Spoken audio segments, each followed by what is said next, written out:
Yeah, hi everyone. I thought I'd do a quick video for you guys. I just ordered a blow-off valve from eBay. It's a recirculating one.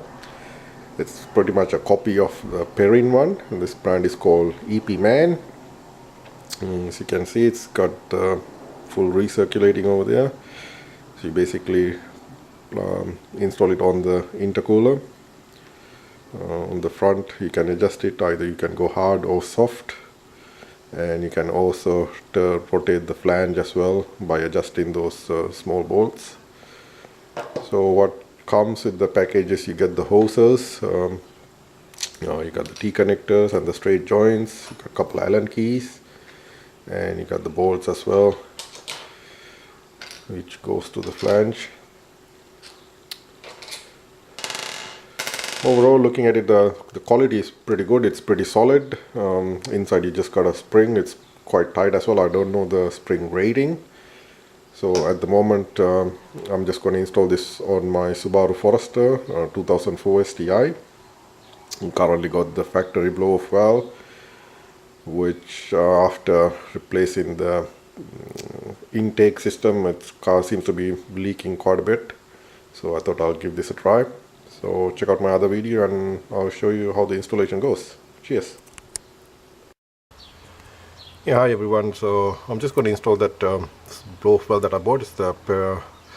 It's called the EP Man recirculating blow-off valve. It's similar to the Perrin one. So first I'm going to do is just remove the factory blow-off valve. So just need to unscrew those two bolts, remove the pipe, and then the back one as well. So get back to you when I remove it.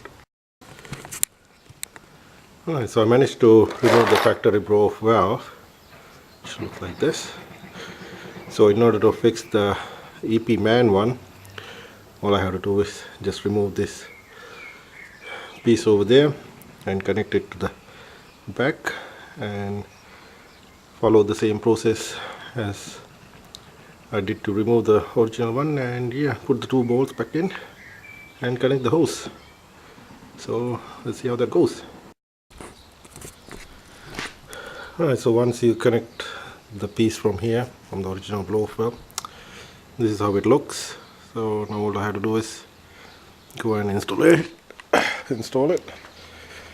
So as you can see, it will be going over there and connecting to that down pipe, which goes to the intake. And it should probably sit like that. So I'll just put the camera down and show you once it's installed. Alright everyone, so I managed to install it. It was a little bit hard getting the pipe up over here, but yeah, after a while that was alright. Only issue I found was the intercooler piping was actually hitting the blow-off valve and I couldn't actually install it. So what I did was I had to remove it. So maybe that's why they provided all the hoses. So I used the T connector and then the straight through connector, used the pipe that was provided and connected it through, and use some cable ties just to secure it.